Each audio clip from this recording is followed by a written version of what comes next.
오늘 하나님께서 주신 말씀은 누가복음 10장 25절부터 37절까지 말씀입니다. 누가복음 10장 25절부터 37절. 25절 어떤 율법 교사가 일어나 예수를 시험하여 이르되 선생님 내가 무엇을 하여야 영생을 얻으리이까? 예수께서 이르시되 율법에 무엇이라 기록되었으며 네가 어떻게 읽느냐?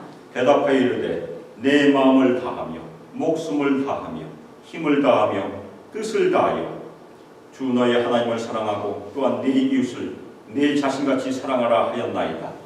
예수께서 이르시되 내 대답이 옳도다. 이를 행하라 그러면 살리라 하시니 그 사람이 자기를 옳게 보이려고 예수께 여짜오되 그러면 내 이웃이 누구니이까? 예수께서 대답하여 이르시되 어떤 사람이 예루살렘에서 여리고로 내려가다가 강도를 만나며 강도들이 그 옷을 벗기고 때려 거의 죽은 것을 버리고 가더라. 마침 한 제사장이 그 길로 내려가다가 그를 보고 피하여 지나가고 또 이와 같이 한 레인도 그곳에 이르러 그를 보고 피하여 지나가되 어떤 사마리아 사람은 여행하는 중 거기 이르러 그를 보고 불쌍히 여겨 가까이 가서 기름과 포도주를 그 상처에 붓고 싸매고 자기 짐승에 태워 주막으로 데리고 가서 돌보아 주니라.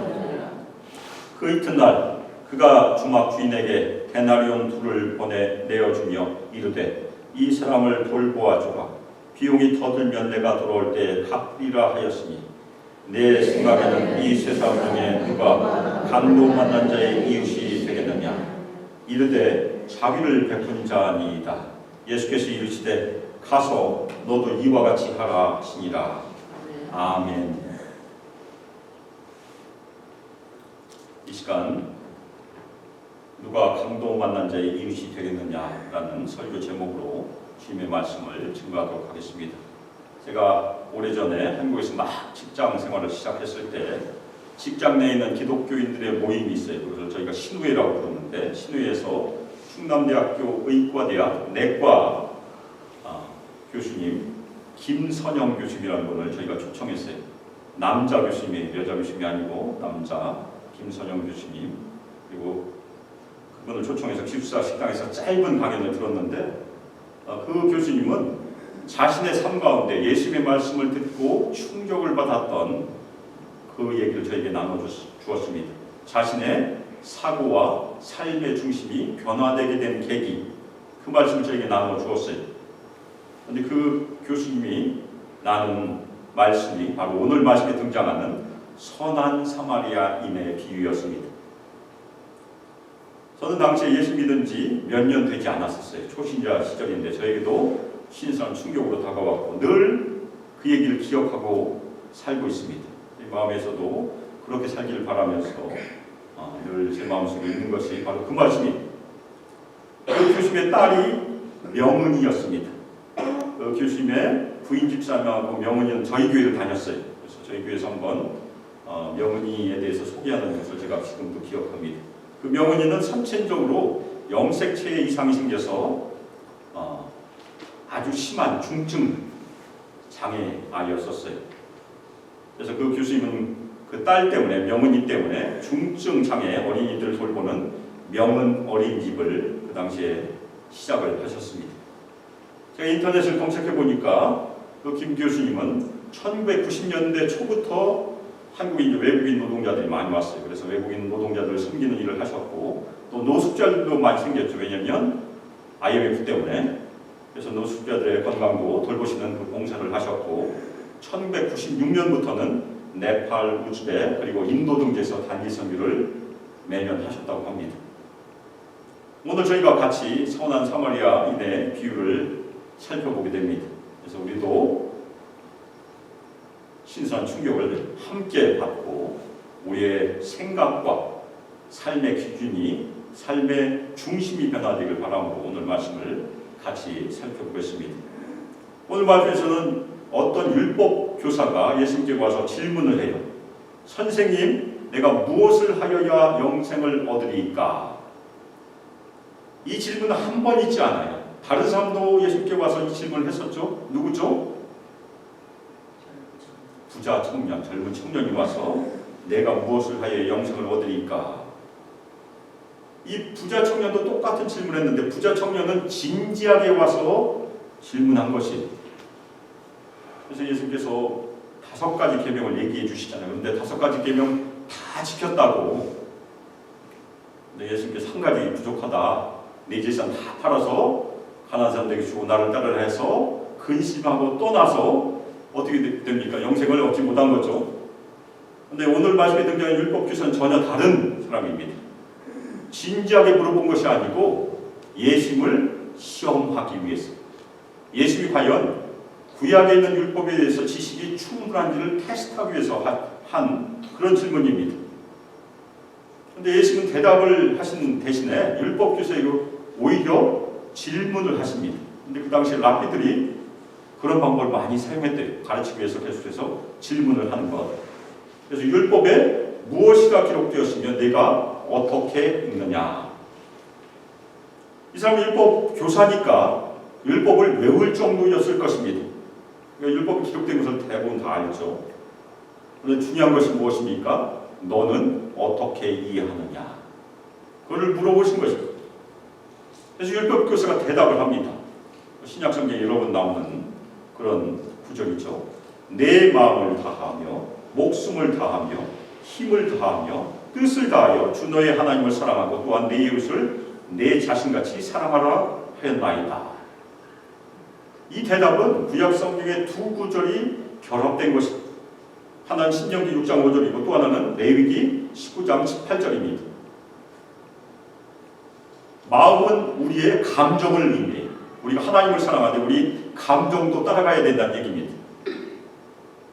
그리고 목숨은 우리 이 육신을 제외한 모든 것이죠. 그러니까 우리가 영혼이라고 생각하면 돼요. 우리 영혼을 다해서. 그리고 뜻은 우리의 이성적인 부분을 의미합니다. 우리의 머리가 됩니다. 감정은 가슴에 있고 이성은 여기에 있죠. 여기도 동원되어야 된다는 얘기입니다. 그리고 힘은 무엇입니까? 우리의 육체적인 부분이 힘을 의미합니다.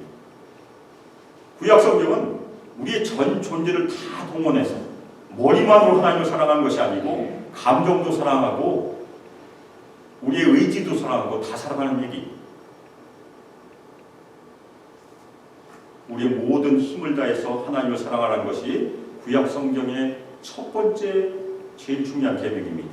그리고 2번째 계명이 우리의 이웃을 나처럼 사랑해라. 우리가 사랑하는 말씀이잖아요.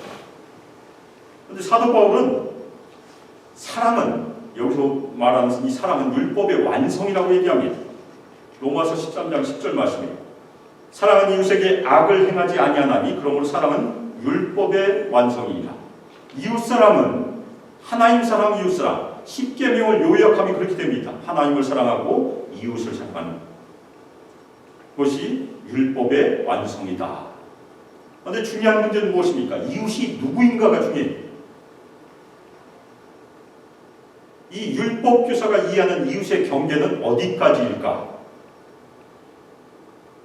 율법교사는 모든 사람을 이웃이라고 생각하지 않아요. 첫 번째, 이방인은 이웃이 아닙니다. 하나님을 알지 못하고 하나님께 예배드리지 않기 때문에 이웃이 아니에요. 이웃에 포함되지 않는 것이 이방인입니다. 더 나아가서 예수님 시절에는 유대인들 중에서도 정결법을 지키지 않는 사람들, 신약성경에 보면 죄인이라고 불리죠. 죄인이라고 해서 죄진 사람이라고 생각하면 안 돼요. 그 사람들은 성전에 가지 못하는 사람들입니다. 여러 가지 이유로. 그 중에 세리들이 있고 청년들이 있었죠. 율법교사의 머릿속에는 그 죄인들은 이웃이 아니에요. 이웃은 정기적으로 하나님께 예배드리고 율법을 잘 지킨 사람만 이웃입니다. 예수께서 그 율법교사의 대답을 칭찬하세요. 네 대답이 옳도다. 이를 행하면 이를 행하라 그러면 살리라. 이 말씀도 레위기에 있는 말씀을 인용하시면서 대답하신 것입니다. 레위기 18장 5절 너희는 내 규례와 법도를 지키라. 사람이 이를 행하면 그로 말미암아 살리라. 나는 여호와이니라. 하나님의 율법을 아무 흠 없이 다 지키면 산다는 얘기입니다. 그러면 영생을 얻을 수 있다. 정반대로 이 대답에는 무엇이 포함되어 있습니까? 만일 이 율법교사가 율법을 온전히 지키지 못하면 살지 못한다. 그 얘기. 그런데 그 율법교사는 자기가 대답을 잘했기 때문에 자기를 옳게 보이려고 예수님께 물어보았습니다. 예수님께 칭찬을 받자 우쭐해서 지금 한 단계 더 나간 것이, 이 사람은 자신을 의로운 사람이라고 생각했어요.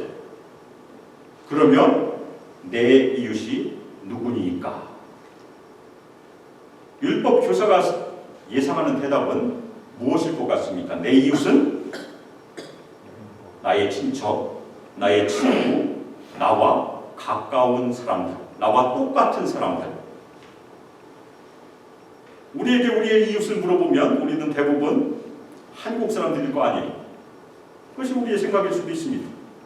그런데 율법교사는 훨씬 더 좁은 의미의 친구를 가지고 있었다는 얘기예요. 만일 예수님의 대답이 그런 것이라면 아주 자랑스러웠을 것입니다. 이 모든 사람을 나는 어렸을 때부터 온전히 사랑하였습니다. 그러면 자신의 영생은 보장됐다고 생각할 수 있어요. 율법교사는 나의 이웃이 누구인가에 대한 경계를 분명히 긋고 싶어 한 것입니다. 그 선을 넘어서면 사랑을 실천할 의무가 없다. 유대인들에게는 누가 이웃입니까? 레위기 19장 18절에 보면 유대인들의 이웃은 당연히 동포 유대인들입니다. 한국 사람들의 이웃은 당연히 한국 사람일 수 있죠.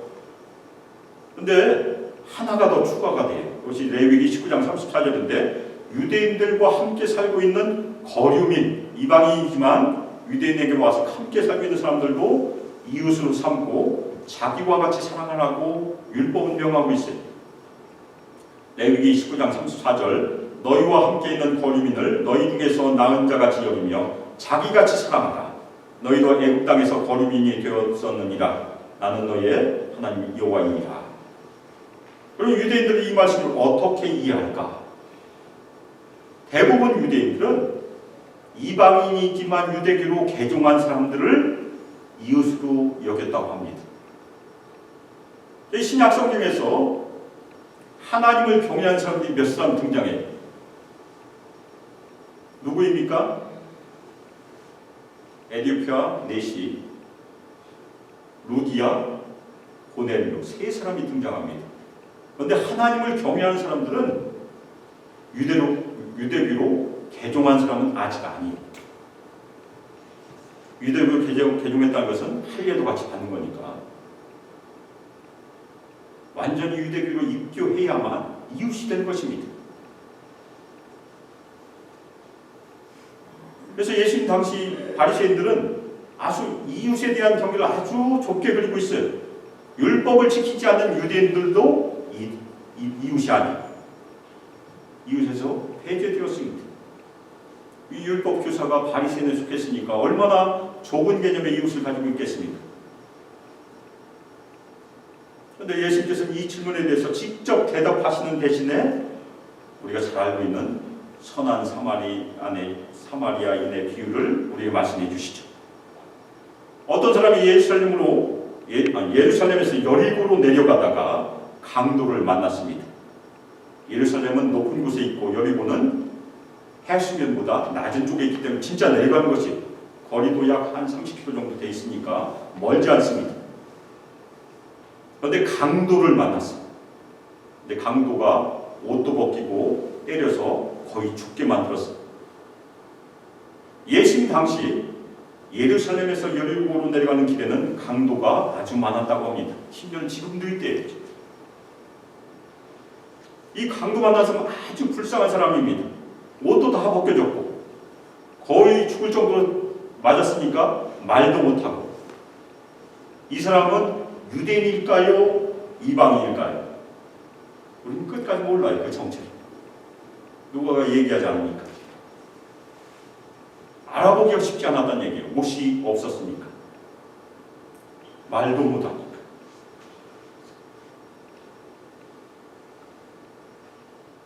그리고 이 사람 그냥 내버려두면 피를 흘리다가 당연히 죽게 되어 있습니다. 그런데 마침 제사장이 그 길로 내려가고 있었어요. 제사장은 유대 종교의 경교원을 대표하는 지도자 계급입니다. 이 제사장은 예루살렘에서 자신의 제사장으로서의 의무를 마치고 여리고로 돌아가고 있는 길이었었어요. 여리고에 많은 제사장들이 살고 있었다고 합니다. 그런데 강도 만난 사람을 먼 발치에서 봤어요. 거의 죽게 된 사람을 먼 발치에서 봤는데 그 다음에 어떤 행동을 했습니까? 피하여 지나갔다고 우리 성경은 기록하고 있는데 원어대로 얘기하면 반대편으로 지나갔다는 얘기입니다. 반대편으로 지나갔다는 얘기는 옆으로 그냥 지나간 것이 아니고 아예 길에서 벗어나서 돌아서 갔다는 얘기입니다. 길 아닌 곳으로 갔다는 얘기. 길 아닌 곳으로 나가서 결국은 멀리 들어서 길로 들어온 거죠.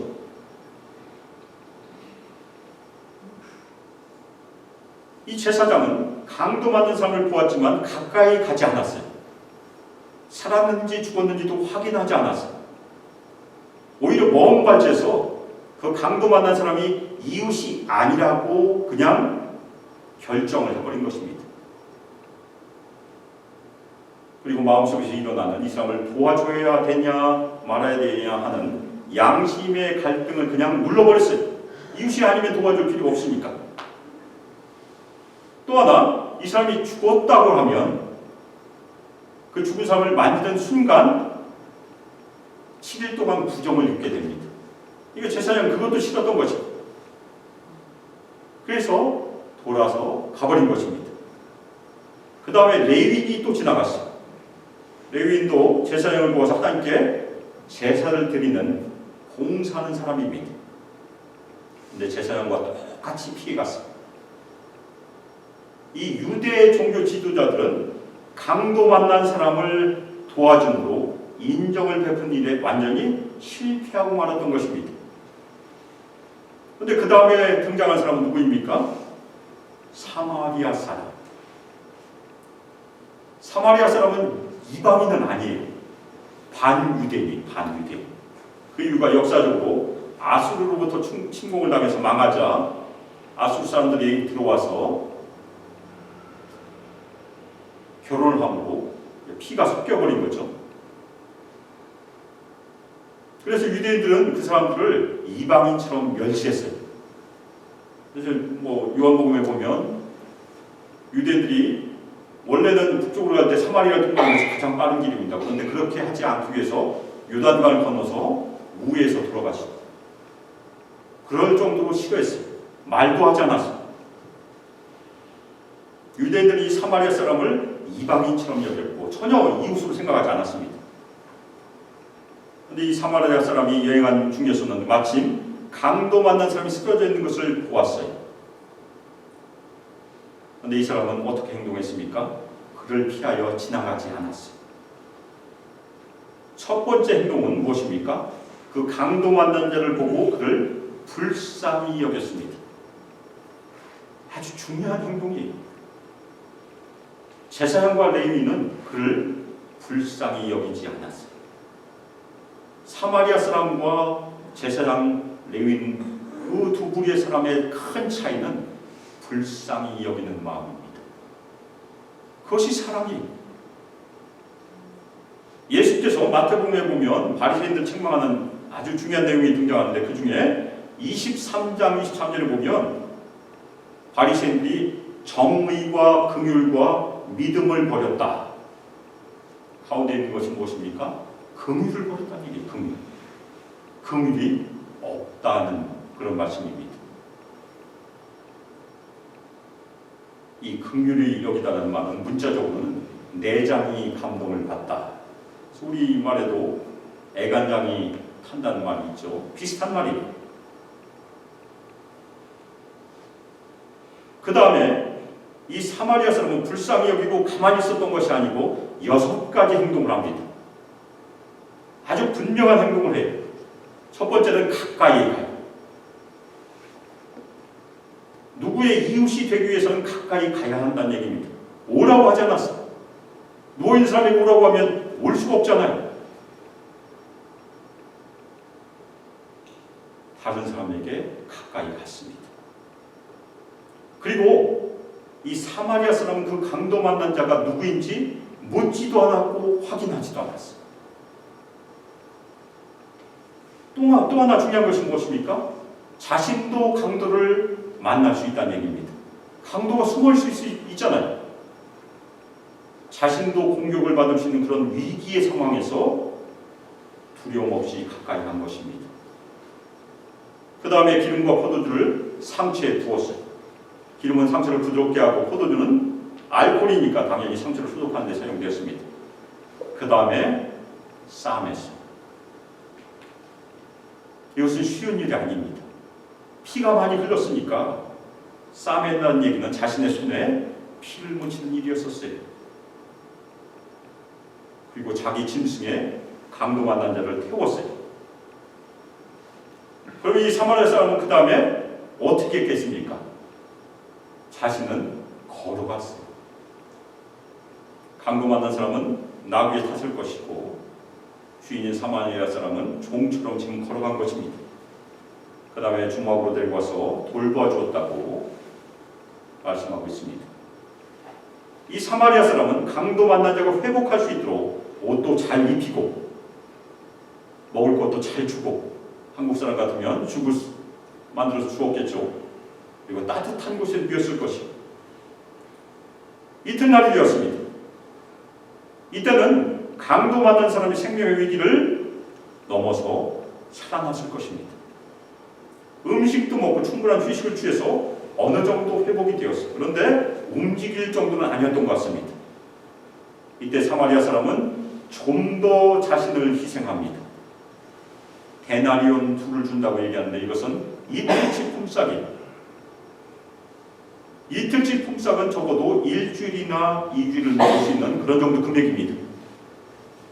그래서 이 사마리아 사람은 자신이 아마 상인이었던 것 같아요. 자신이 모든 일을 마치고 돌아올 때까지 이 사람이 먹을 수 있는 비용을 지불한 것입니다. 그리고 이 사람을 돌보아주라. 비용이 더 들면 내가 돌아올 때 갚으리라. 이 사람은 그냥 떠나는 것이 아니, 자기가 돌아올 때 이 강도 만난 사람이 확실하게 회복되었는지를 확인하기 위해서 그 여관에 다시 올 것입니다. 끝까지 이 사람을 보살폈다는 얘기입니다. 이 비유를 마치고 예수님께서 율법교사에게 질문하십니다. 네 생각에는 이 세 사람 중에 누가 강도 만난 자의 이웃이 되겠느냐? 제사장, 레위인, 사마리아 사람 세 사람 중에 누가 강도 만난 자의 이웃이 되겠느냐? 그런 질문입니다. 우리도 한번 대답해 봅시다.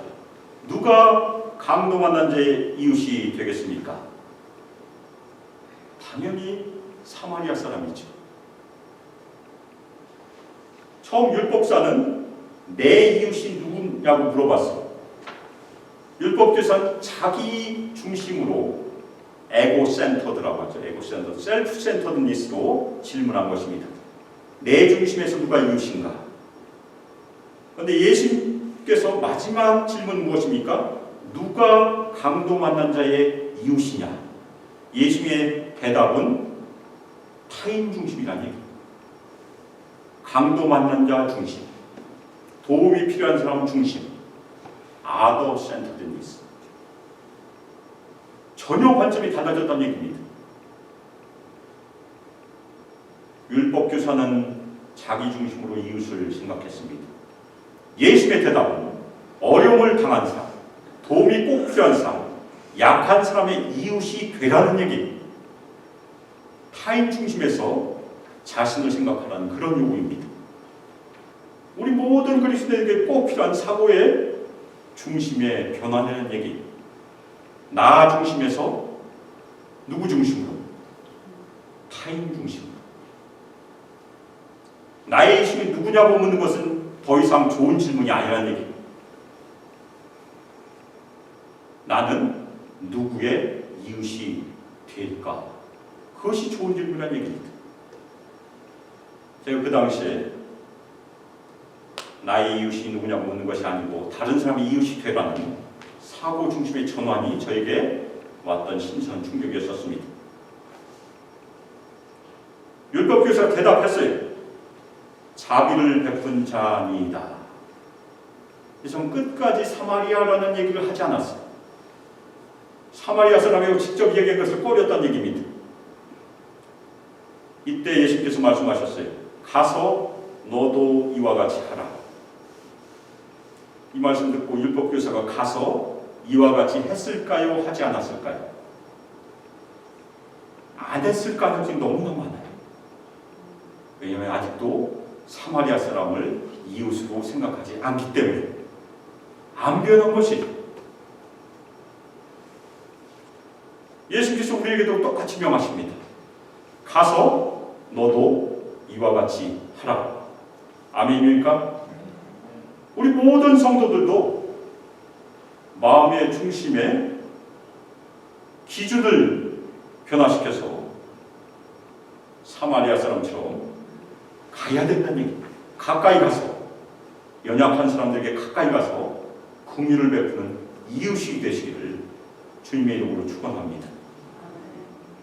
제가 서두에 말씀드렸던 김선영 의과대학 교수님 최근 근황을 제가 찾아봤어요. 그분은 1999년부터 1년에 한 번씩 의료 선교를 우간다로 갔다고 합니다. 그리고 우간다에는 한국국제기아대책기구에서 설립한 쿠미 대학이 있었대요.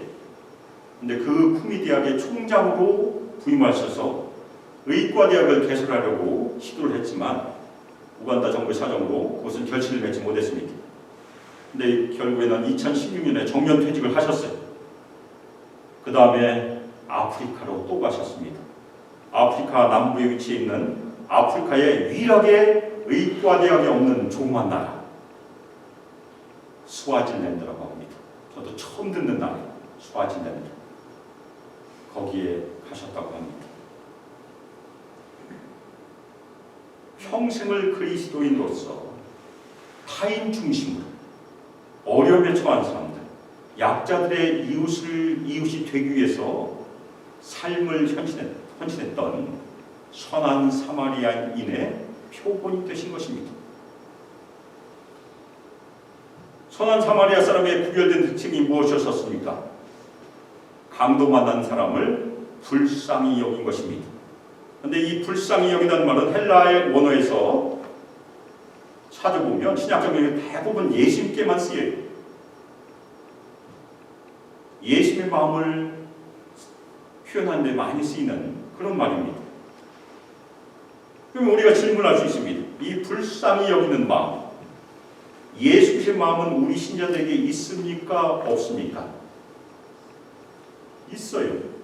우리가 성령을 다 받았기 때문에. 그러면 또 하나 질문할 수 있어요. 우리에게는 제사장, 레위인이 가졌던 자기 중심의 마음도 있습니까? 없습니까? 그것도 있어요. 예수님과 우리의 차이가 거기 있습니다. 우리는 두 가지가 다 있다는 얘기입니다. 주말에 제가 다녀왔던 맨스 컨퍼런스에서 배웠던 용어를 빌리면 우리 안에 있는 제사장, 레위인의 마음은 이고 디펜시브 마인드, 자기를 방어하는 마음이에요. 누구나 자기를 보호하고 싶어 하잖아요. 우리 마음에서는 두 가지 마음이 늘 싸울 것입니다. 자기를 보호하는 마음과 불쌍히 여긴 마음이 갈등을 일으키게 되어 있습니다.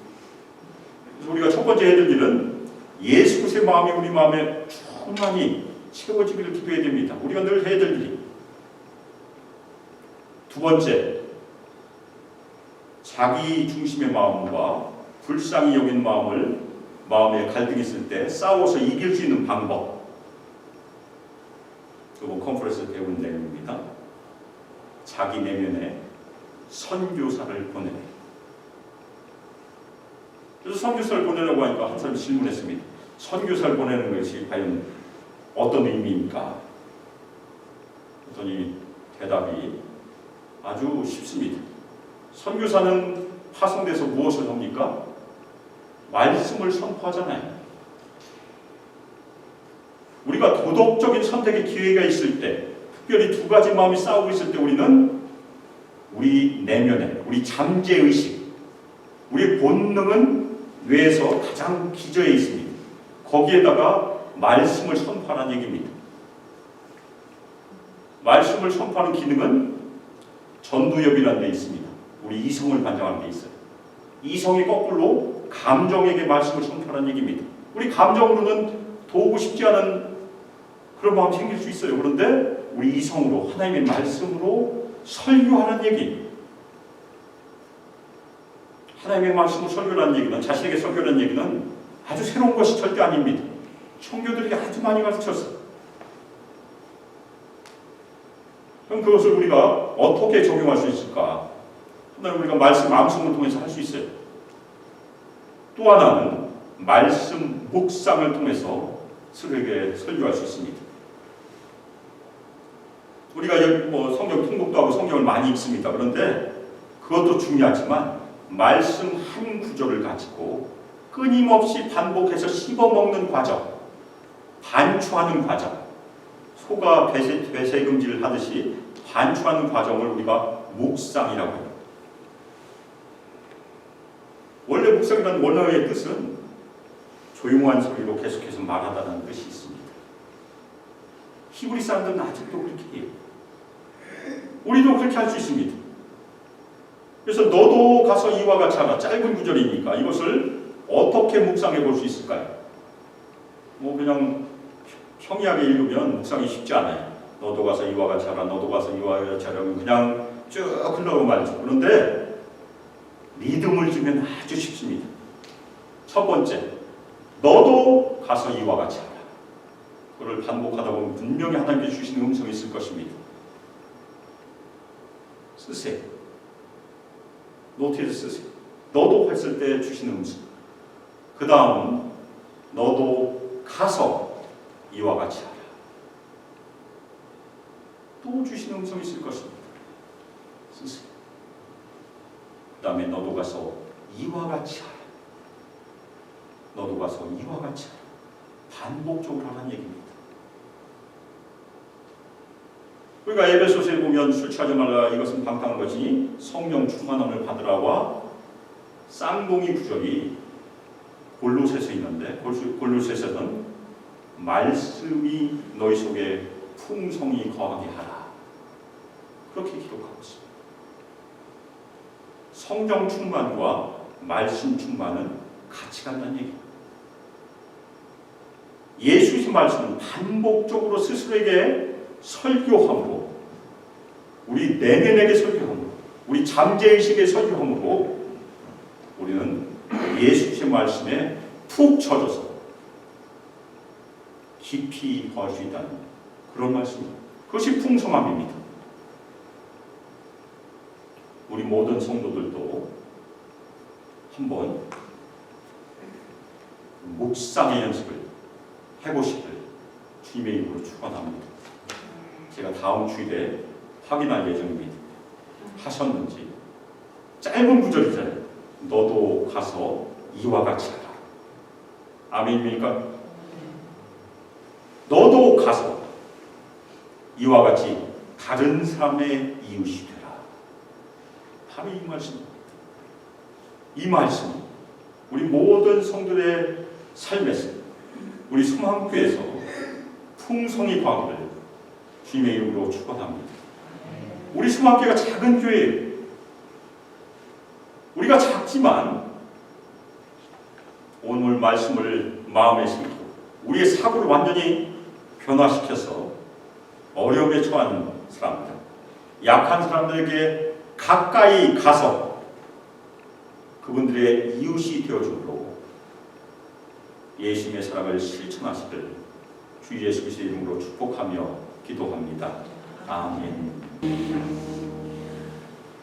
이제는 주 예수 그리스도의 은혜와 하나님의 사랑과 성령 하나님의 교통하심과 교제하심과 우리에게 권능 부어주시고 충만히 임하시고 우리를 세밀한 손길로 인도하시고 나 중심의 사고를 예수님 십자가 밑에 내려놓고 타인 중심의 생각, 다른 사람의 이웃이 되려고 하는 마음을 가지고 예수님께서 우리에게 부어주신 예수님의 마음으로 다른 사람에게 가까이 가서 그의 이웃이 되어 예수님의 사랑을 실천하기를 결단하고 소망하는 우리 수많게 모든 성도들 위해 우리 청년들과 유수아이들의 영원토록 함께하기를 주 예수 그리스도의 이름으로 축복하며 기도합니다. 아멘.